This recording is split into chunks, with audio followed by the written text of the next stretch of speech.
Grabe mga ka-dreamers, namili na nga pala kami ng mga materyales na gagamitin sa pagpapagawa ko ng bahay ng 89 years old na matanda na si Tatay Efren. Kung inyo nga matatandaan mga ka-dreamers, ay nangako ako kay Tatay Efren na ipagagawa ko ang kanyang bahay para siya ay hindi matuluan. Lubos kasi ang aking pagkaawa sa kanya nang makita ko nga ang kanyang munting palasyo. Kaya naman sa video nga na ito ay samahan ninyo ako mamili ng mga gagamitin sa pagpapagawa ko ng kanyang bahay. Pasensya na nga pala sa mga kapwa ko ka-dreamers diyan na naghihintay nga ng update ko kay Tatay. Dahil sa sobrang busy ko nga araw-araw mga ka-dreamers at mayroon akong schedule, kaya naman ngayon ko lamang masisimulan ang pagpapagawa nito. Sobrang dami nga pala sa inyo na excited sa pagpapagawa ko, kaya naman may nababasa ako sa mga comment section na ka-dreamer, kailan ka magpapagawa ng bahay ni Tatay Efren? May ilan din na nagsasabi na ka-dreamer baka hindi naman talaga totoo yung sinabi mo at hindi mo tutuparin. Syempre aking tutuparin mga ka-dreamers sapagkat ito yung aking unang project na maireregalo ko nga sa ibang tao. Abay sa totoo nga mas mauunahan pa ako ni Tatay Efren na magkaroon ng sariling bahay. Pero it's okay lang yun mga ka-dreamers, lalo na kumpara naman ito sa matanda. Natulad ni Tatay Efren na ang kanyang bubong ay nagtutuluan tapos ang dingding ay pinagtapal-tapal lang na sako. At para nga mas matibay-tibay ang ating ipagagawa ay bumili na ako nitong mga 2x2 na kahoy. Bale 40 pieces na nga pala ari mga ka-dreamers sapagkat ang gagamitin nga lahat doon ay ganire. Ang bala ko kasi ay pagawaan talaga si Tatay Efren ng panibagong bahay na katabi nung kanyang munting palasyo. Subalit dahil si Tatay Efren nga ang titira, kaya naman siya ay tatanungin muna natin kung yun ba ay kanyang nais. Sapagkat naiisip ko nga mga ka-dreamers, baka mas gusto ni Tatay na doon mismo itatayo sa kanyang munting palasyo itong ating ipagagawang bahay para sa kanya. Dahil bahay na nga mismo ang ating ipagagawa, kaya naman bumili ako ngayong araw ng yero, plywood, pako at saka nga itong kahoy. Bale hindi nga pala ako marunong mga ka-dreamers mag-tricycle, kaya naman ang kasama ko nga rito ay si Kuya Aris. Tapos pagdating naman namin sa bahay ay naroon na nga yung magtatrabaho, kaya naman sila na ang kasama ko patungo rito sa bahay ni Tatay Efren. Bale sa sulok pa nga pala mga ka-dreamers yung bahay ni Tatay Efren, kaya naman yung mapapansin nyo nga rito ay napakapangit ng daan. Kaya ewan na lamang kung anong masasabi ni Kuya Aris kapag napanood nga niya itong aking video na pinahirapan ko itong kanyang tricycle dito nga sa daan. Abay mabuti na nga lamang at may ganitong tricycle si Kuya Aris, kaya naman ito yung aking madalas gamitin kapag ako ay nagvi-video. Tapos may mga kailangan akong dalahin na mabibigat na gamit. Para nga balanse mga ka-dreamers ay sumabit na ako rito sa may bahaging harapan ng makina. Makalipas naman ng ilang minuto ay narating na nga namin itong munting palasyo ni Tatay Efren. Nasa loob pa nga siya, kaya naman nagpaalam ako na papasok. Kami tayo bumalik din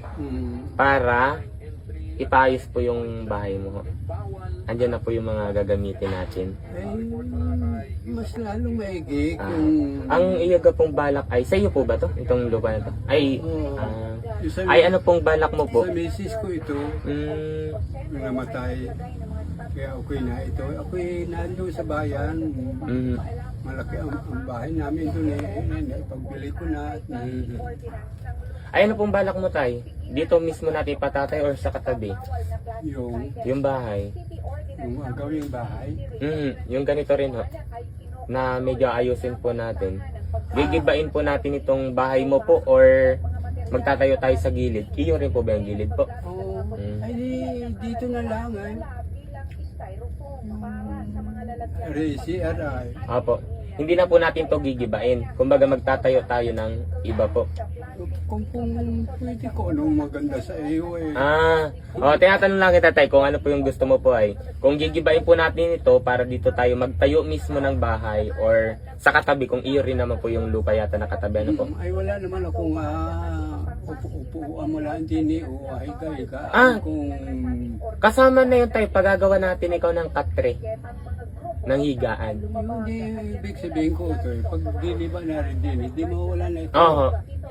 Kaya nga po, i-memories mo rin yan. Eh di, pag magpapagawa tayo, kung sa iyo pong lupa ring gilid, eh di, saan po ang gusto mo? Pwede po labas tayo para may turo mo kung saan ang gusto mong bahagi, kung saan tayo magtatayo. Ari ang dilim na lang, ito tayo. Saan po? Pwede tayo labas na tayo? Kaya yung lumabas? Ganito na lang. Dito tayo, okay lang sa'yo dito. Oo, yan. Tayo magkakaroon daw tayo ng bagyo. Pero ay di Ang hirap naman kung ikaw tutulungan. Kahit manari ay wag na dumating. Dumating na si MacArthur, wag na ang bagyo. Dini po. Oh. Komportable ka na po rito sa ano Okay. Grabe mga ka-dreamers, tignan nyo kung magkano ang aking napanaluhan.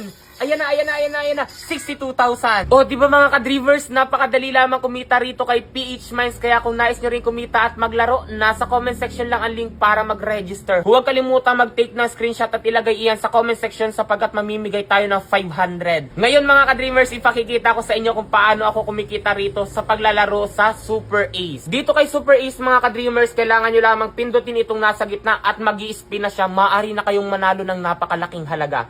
Pero kailangan may taya muna kayo. Pindutin lamang itong bet kapag kayo ay tataya. Pwede kayo dyan tumaya ng 0.5 centavos hanggang 1,000 pesos. Ngayon, subukan muna natin sa 100 pesos. Yan. 1,600. 800. Wow, 2,000. 3,600. 6,000. 5,000. 40,000. 1,000. Grabe. 200.